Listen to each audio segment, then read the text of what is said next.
I spend my life staring at digital breadcrumbs, because while people lie to protect their egos, security logs only speak the absolute truth. My name is Patricia, and as the head cyber compliance director for a major defense intelligence contractor, my job is keeping federal secrets safe.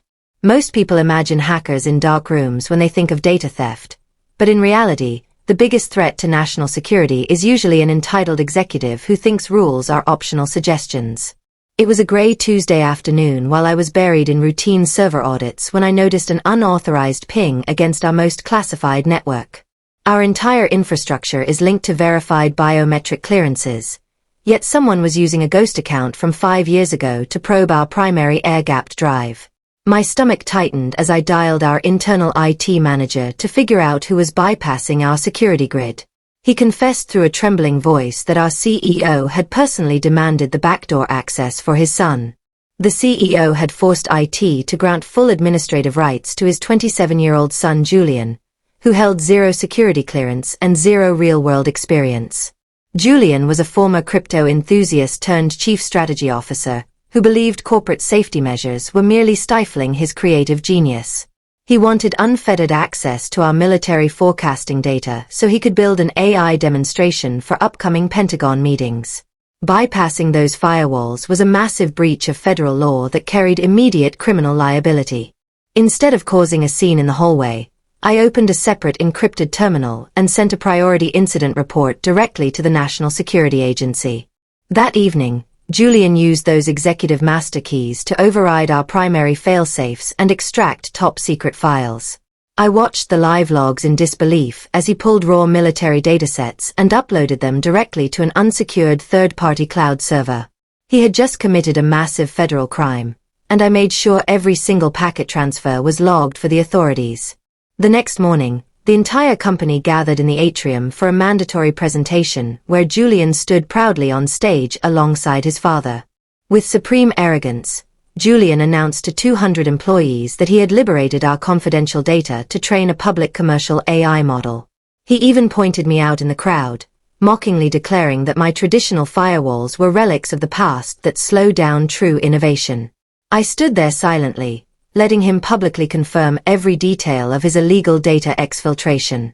Within 2 hours of the meeting ending, I was summoned directly to Human Resources where the CEO and his son were waiting for me.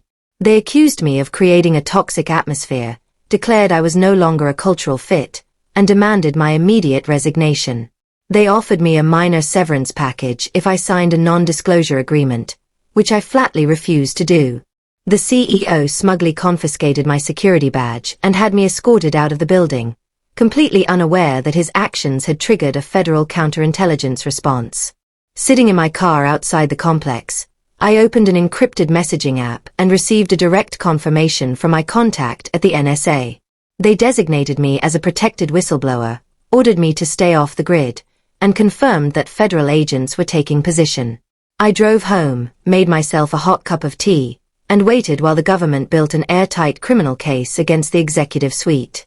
The silence of my quiet house was a sharp contrast to the digital storm currently gathering over the company. Later that afternoon, a high-ranking NSA Director contacted me via secure video feed to review our mirrored live telemetry of the company servers. He revealed that Julian was actively feeding classified military coordinates into a commercial chatbot API, while foolishly believing he was building a revolutionary defense product. Fortunately, federal intelligence had already intercepted the connection, routing Julian into a controlled digital sandbox so the leaked files never actually reached public networks or foreign entities. The director then officially reinstated my security authority under federal power for the upcoming board meeting.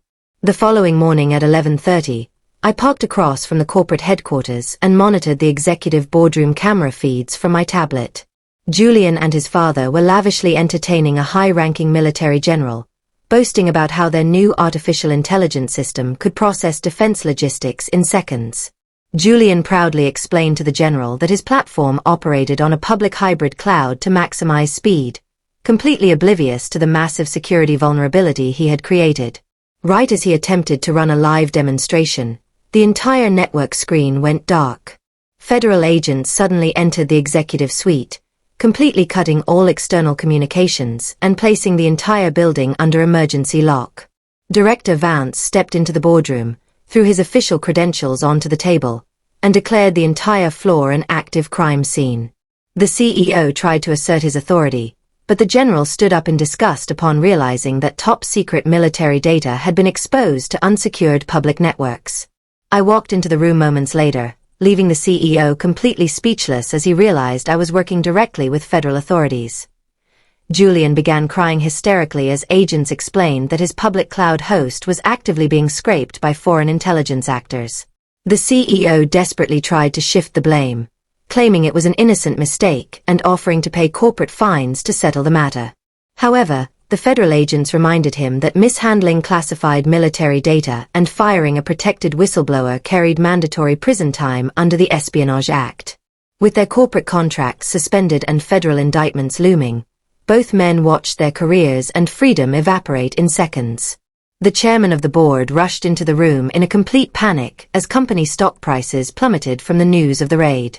Upon learning that the CEO and his son had almost destroyed the entire organization, the chairman fired them both on the spot without severance. Desperate to save the business from total liquidation, the board chairman turned to me and begged me to take control of company operations. I agreed to return only under strict conditions: absolute authority over all security protocols, direct reporting to the board, and complete immunity from executive interference.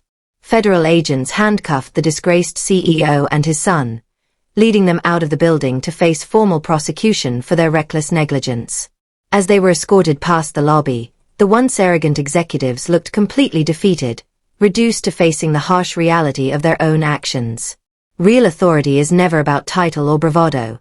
It is found in quiet competence, uncompromising integrity, and the discipline to uphold the rules when others think they are above them. I walked back to my office, unlocked my terminal, and quietly went back to work.